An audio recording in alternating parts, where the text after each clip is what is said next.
Just over a year ago, after months of accusations and flat denials about whether Russia was about to go to war, Vladimir Putin sat down behind a polished desk in the Kremlin late at night to address the nation. Уважаемые граждане России, дорогие друзья, тема моего выступления. With a flag of Russia behind him and a bank of telephones to his left, as if he might pick up the receiver and order an invasion at any moment, Putin looked into the camera and delivered a rambling, hour-long speech in which he claimed Ukraine wasn't a real country. Важно понимать то, что Украина, по сути, никогда не имела устойчивой традиции своей подлинной государственности. И начиная с 1991 года пошла по пути механического... Putin attacked the Ukrainian identity, its sense of nationhood. He rewrote its history and claimed the country had no right to exist. By the time his speech finished, just before midnight, the world knew that war was coming. Within days, on the 24th of February, it came. The dawn chorus that no one wants to hear. Air raid sirens in Kyiv, signaling that the full-scale invasion of a European country in the year 2022 was well underway. Ukraine calls this strike, which hit a maternity hospital in Mariupol, a war crime.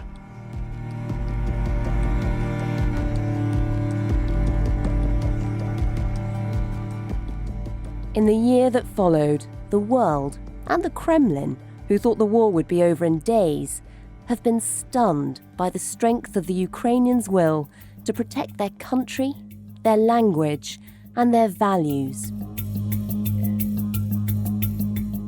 Many going back to fight, like husband and wife Alexander and Maria, have no military experience, just the love for their country.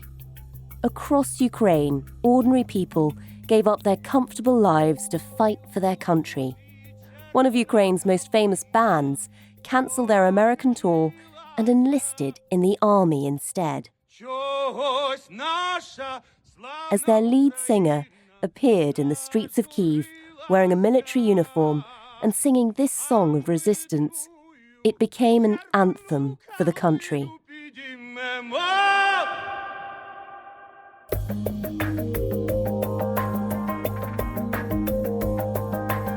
If this was a war for Ukraine's culture and identity, then both were fighting back.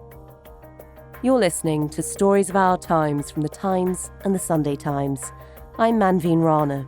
Today, Borscht, books and ballet. The battle for Ukraine's identity.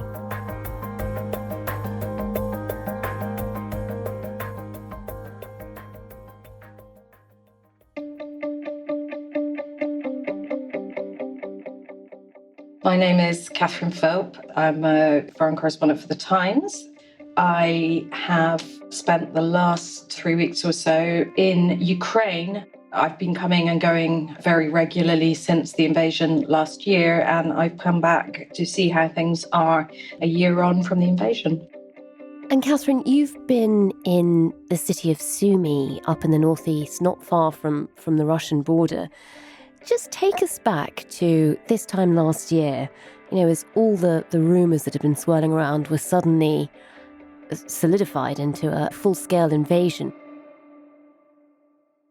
Well, we went to the city of Sumi and then from there went up to the Russian border. And it was there near a village called Slavorod where the Russian tanks crossed on the morning of the 24th of February. And it took them some time to realise that this was the Russian invasion. But the tanks came south and half of them came towards the capital, Kyiv. So Sumi has sort of gone down in Ukrainian folklore for the resistance that was put up by locals, most of whom volunteered that very same day. And they stopped the Russians from getting into the city of Sumi itself. And it was in their New Year's Day address by President Zelensky. Відчули на собі повномасштабне вторгнення окупантів. Для них Сумщина стала кісткою в горлі. Звичайні люди робили коктейлі Молотова, палили ворожі колони. He singled out the defenders of Sumi and the civilians as being the bone in the throat of the Russian invasion. And the reason for going there was that there's been multiple warnings that as the anniversary was coming up, that the Russians would attempt some kind of renewed offensive that might look something like last year's invasion. And Catherine, give us a sense of what resistance in Sumi looked like. I mean, that was such an amazing line from President Zelensky about being the bone in the throat of Russia's attempts. What was it about Sumi that captured a bit of the spirit of the place? I think it's simply that they just did not have the military resources there that other places had. There were 50 paratroopers in the entire province. Those were the only professional soldiers they had. And so people got together and made their own Molotov cocktails and destroyed an extraordinary number of Russian tanks. There was something like 300 Russian tanks that crossed that border, and I think some 130, I was told, were taken out by civilians, some of which actually have been rescued and repurposed.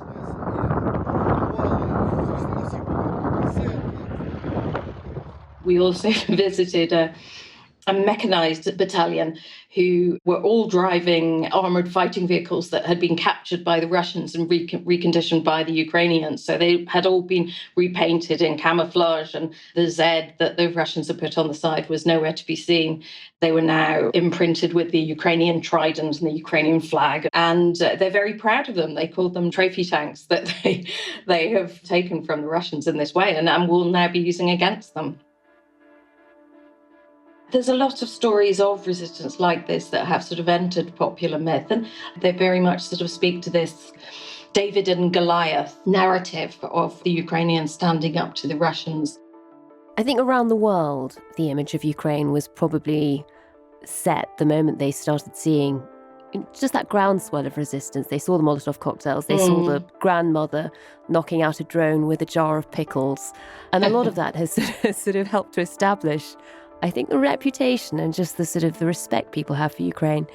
For Ukrainians who you've spoken to, how much has it helped to set a sense of Ukrainian identity?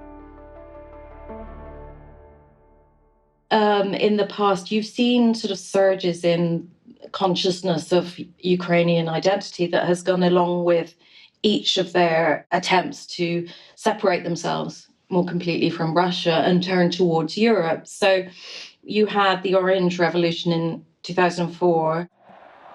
Hundreds of thousands of pro-democracy Ukrainians in the streets today protested against the results of the presidential election, pitting their candidate, the West-leaning challenger Viktor Yushchenko, against the pro-Moscow Prime Minister Viktor Yanukovych. You had the Maidan Revolution in 2014. Well, in the Ukrainian capital, Kiev, thousands of demonstrators are blockading government buildings, demanding the resignation of the government. The protests follow President Viktor Yanukovych's refusal to sign a deal on closer ties with the EU. But you see more flags, more blue and yellow everywhere than you ever did. Even in petrol stations along the motorways in the country, the coffee cups are blue and yellow and have slogans on them like "Bravery is in our DNA" is one of them, and "Be brave like Ukraine," that's another one. It is a sense of identity and a celebration of the things that are Ukrainian and distinctly Ukrainian, but even in the circumstances where Russia would claim that these things were Russian, Ukrainians have sought to reclaim those and put that stamp on them, that these are signals of Ukrainian identity. Well, Catherine, I want you to tell us a bit about those in just a moment, because you've been writing quite a lot about Ukrainian cultural life at the moment, which I think is fascinating because actually it's such an interesting prism to look at this war through, partly because if you listen to President Putin's speeches at the start, it did feel like identity was quite core to the reason Russia claimed they were invading. Just talk us through that a bit.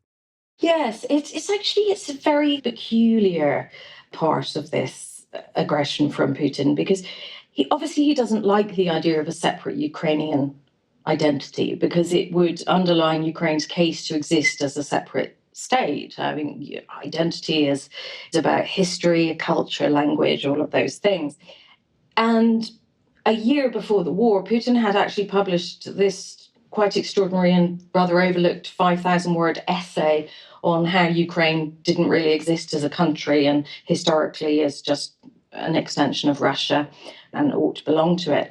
And in fact, he's really, in many ways, stoked the Ukrainian sense of identity and started to sever the ties that do exist between the two countries. I know quite a few native Russian speakers who simply won't speak the language anymore. Really? Which is an extraordinary development if you think about it, if that was the language they grew up speaking. Quite ironic if President Putin was trying to re-establish a sense of Russian identity, and Ukraine, it seems to have had the opposite effect. What do we know about the areas that were under Russian control for a while? How have they gone about trying to strengthen that sense of Russianness? By force, if necessary. It's a process of Russification. So you've seen things happen like statues of Ukrainian figures. Those have been taken down in many of the places under Russian occupation. And statues of Lenin have been put up. They have introduced the ruble. You can no longer use the Ukrainian hryvnia, the currency. The school curriculum has been changed so that teaching only takes place in the Russian language. The shops will be stocked with Russian goods that have been imported from Russia and have Russian writing on them. Ukraine's government says that 1.8 million Ukrainians have been taken into Russia for relocation, re-education. Amongst that are several thousand children, some of whom have been adopted by Russian families. So it's a really wholesale an attempt to crush that sense of Ukrainian-ness in those areas. And Catherine, you've been to Ukraine a number of times over the past year since the war broke out. Just give us a sense of how much the culture has changed. If you were to sort of go into a bookshop, for example, can you still buy books in Russian? I believe they can be found, but they are difficult to find. And in fact, there's one particular bookstore in Kyiv that actually before the war, they cut their Russian language section over time, over a few years, until they decided to just stop selling it altogether. And then after the invasion began, people came to them and said, why don't you go a step further? Why don't you get rid of Russian language books? And so they started collecting them from libraries, from schools, and from individuals, and sending them to be pulped at a recycling plant outside the city. And then the money that they get from that, they have channeled back into charities supporting the Ukrainian army. We went to see this, these books being pulped.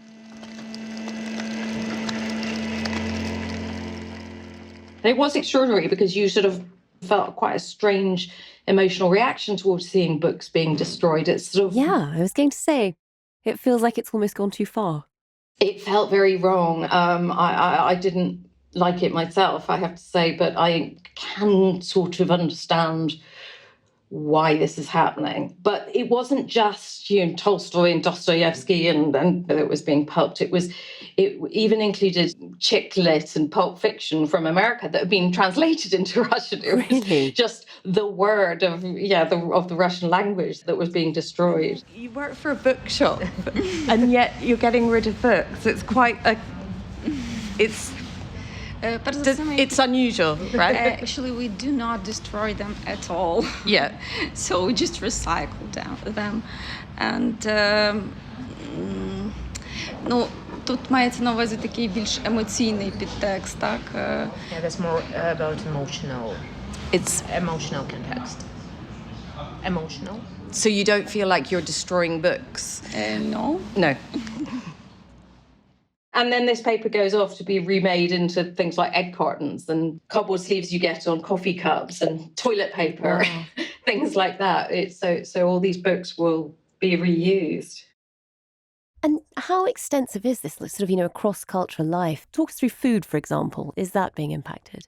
With food, I think it's more like reclamation of what is Ukrainian. So the national dish here is borscht, which is a soup that of which there are some 300 varieties, apparently. There's lots of different ways to make it. It's like the cream tea debate. People can become very passionate about the presence or absence of sour cream or beans or meat in your borscht.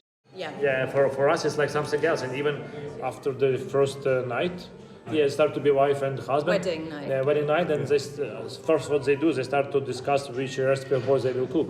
Because you have to tell that I don't like to put beans in the borscht. If you will cook borscht with the beans, I will not eat it. Like totally, I will not. Let's just. But it was about 3 or 4 years ago, someone within the Russian government referred to borscht as a Russian dish and something that was part of Russian heritage. And this prompted Ukraine's most famous chef, who is he's a TV chef. Probably the closest you'd come is Jamie Oliver, because he's actually undertaken the same campaign against unhealthy food in schools as Jamie Oliver has done. He set about saying this is outrageous. When USSR started in 1917, Russia all the time wanted to take everything from us. And they took our land, they took our people, they wanted to take from us our church, language, and all these things. And obviously they took our food. Borscht is Ukrainian and we must prove it is so. And so he traveled all around Ukraine, compiling all these different recipes, finding places that were named after borscht or people who had borscht in their name. And he assembled a huge dossier that he presented to UNESCO, the United Nations Cultural Agency, to prove that borscht was Ukrainian. And UNESCO recognized it as an intangible cultural asset of Ukrainian origin. You have to understand that in Ukraine we are fighting for the 500 years for our identity. Yeah. We're just fighting to understand who we are. We are just building brick by brick. We are trying to understand our history. We're trying to understand everything. And food is a part of this. And this was seen as a great triumph. I think it's only about the 9th food that UNESCO has ever recognized in this way, the latest of which is the French baguette.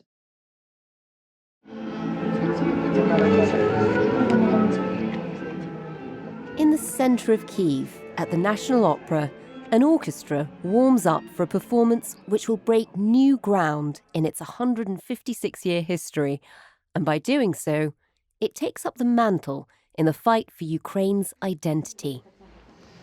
The snow is falling down thick in the middle of Kyiv. As inside the dressing room at the National Opera, the dancers are getting ready for an extraordinary performance of the Snow Queen. The first time this ballet will ever have been performed without the music of Tchaikovsky and Prokofiev, the Russian composers who make up so much of the classical canon.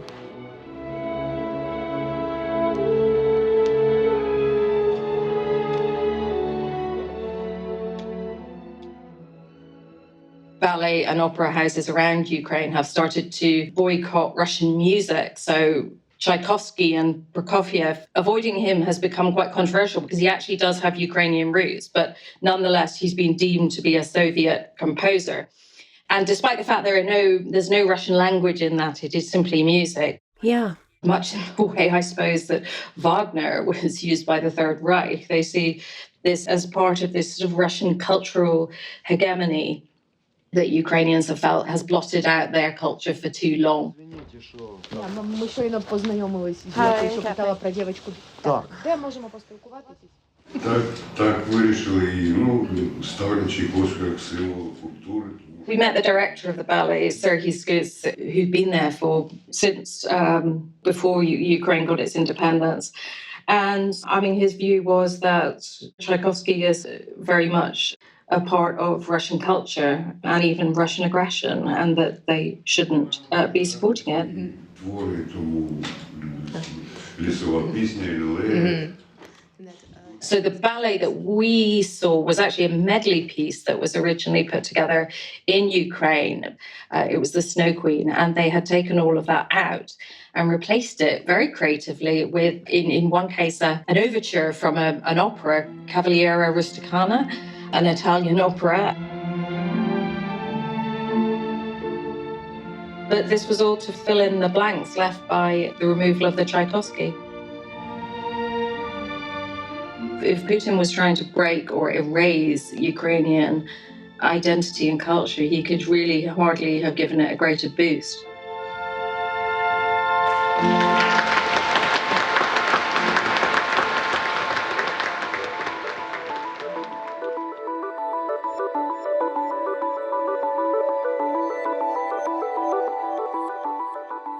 Catherine, one of the other figures you've been speaking to about the cultural life of Ukraine is probably its most famous writer, Andriy Kurkov, who I'm a huge fan of, so I'm very jealous that you've been talking to him. But for people who haven't heard of him, just tell us a bit about him and his importance. Well, firstly, he's just tremendously great fun. He's now sorry. I'm even more jealous. He's just a lovely man. So yes, Andriy Kurkov is 61, so just old enough to avoid military service here. But as Ukraine's greatest living writer, sees another role for himself since the war began, which is to tell people about Ukraine. Ironically, he's a writer in the surrealist, absurdist tradition of Russian writers like Gogol and Bulgakov. And he writes about the absurdity of life. Firstly, he started writing when it was still the Soviet Union, and then after that wrote really about what Ukrainian society was like after the collapse of communism and how bizarre it was. The most famous one is Death and the Penguin, which is a wonderful book. Is a wonderful book with the most extraordinary character, Misha the Penguin, in it. Since the war began, he put together a book called Diary of an Invasion, which really tells the story of how the war has impacted the ordinary lives of ordinary Ukrainians and what it's like for very ordinary people to have their lives turned upside down by the war. And it's interesting because Kurkov himself is a Russian writer. He writes in Russian. Absolutely. He's an ethnic Russian. That's what he calls himself. Born in Russia. He is a Russian speaker, and that is his first language, and that's what he writes his novels in. He has not written non-fiction in Russian this time. He's written it in either Ukrainian or English. And how does he sort of explain the difference? You know, somebody who is ethnically Russian, who was shaped by the Soviet Union, how does he explain the difference culturally between the Ukrainians and the Russians? Kurkov, you sort of took me back to this pre-imperial life of Ukraine and talked to me about the way that they actually had political debate and elections and this kind of thing. And he describes Ukrainians as anarchists.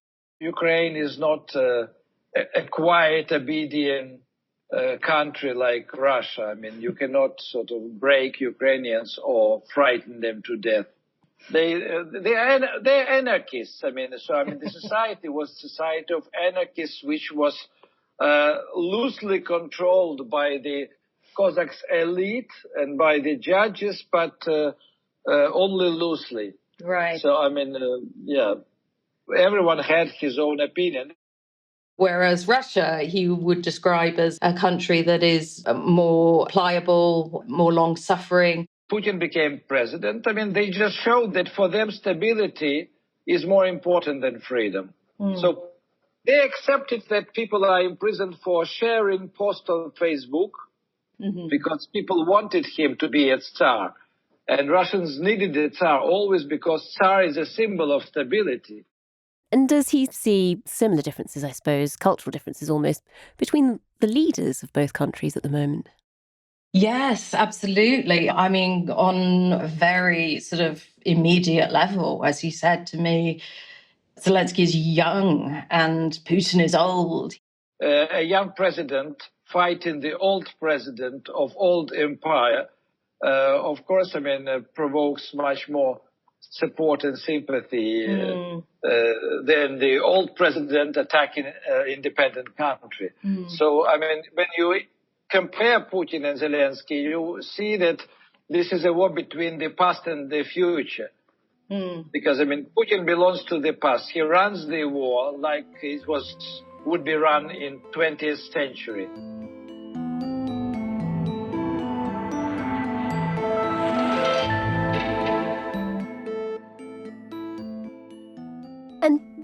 In terms of the cultural picture, in Kirchhoff's books like Death and the Penguin, he's writing about Ukraine when it's quite soon after the Soviet collapse. But you end up seeing a version of the country which you sort of have odd gangland characters and quite a bit of corruption. Has this war changed some of that? I mean, is it a moment when it modernizes and it goes more towards Europe by turning its back on Russia? Or will some of that survive?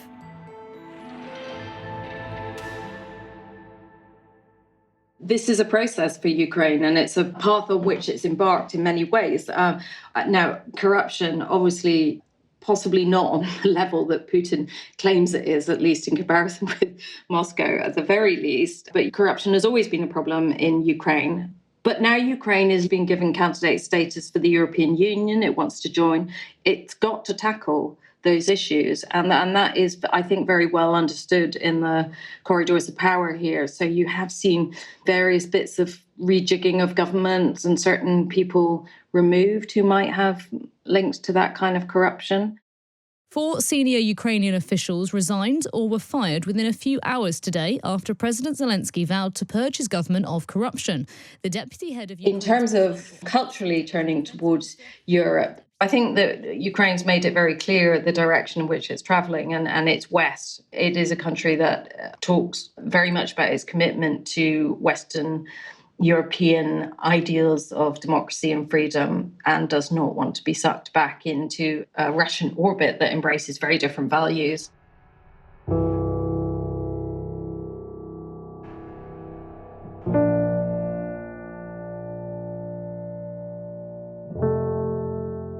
From all the conversations that you've had with people in Ukraine, is there any sense of when they think it might end? Do you think we'll still be in the middle of a war this time next year?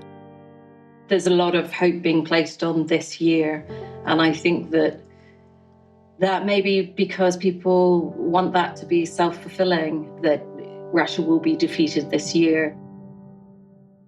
Ukraine doesn't trust Russia. So if Russia were to propose some kind of deal, it's hard to see how Ukraine would trust Russia to keep its word on anything that were agreed. Russia has broken every territorial agreement it's ever made with the Ukrainians. So I think really there is an enormous fatigue, but there is a sense of you just have to keep going.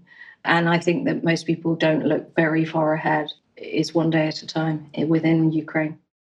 It does feel like a lot of this war is a fight for the soul of Ukraine, for its identity, for where it chooses to identify itself, whether it's with the Western Europe or with Russia.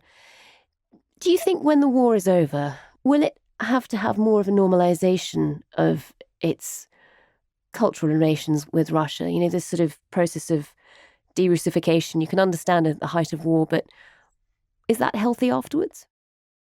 Well, it's a very good question. And does the flowering of Ukrainian identity remain a unifying, benevolent thing, or is it dangerous towards minorities, for example? That's yet to be seen. I wouldn't say that pro-Ukrainian identity is on the level that Putin insists it is when he calls the government neo-Nazis. There's no case for that.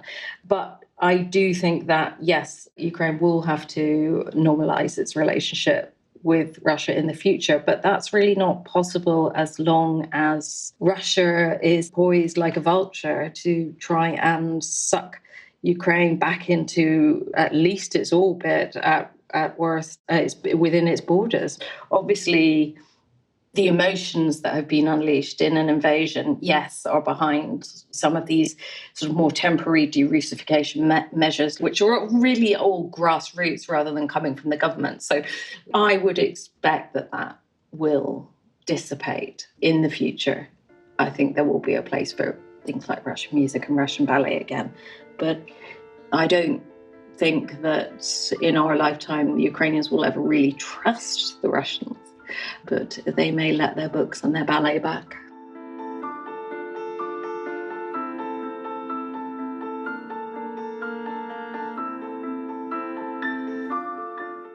You've been listening to Stories of Our Times, a podcast brought to you thanks to the subscribers of The Times and The Sunday Times, with me, Manveen Rana, and my guest, foreign correspondent for The Times, Philp. You can find all of Catherine's dispatches from Ukraine from this trip and over the past year at thetimes.co.uk with a subscription.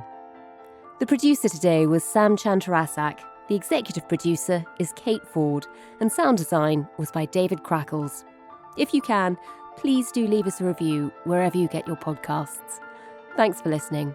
Have a lovely weekend.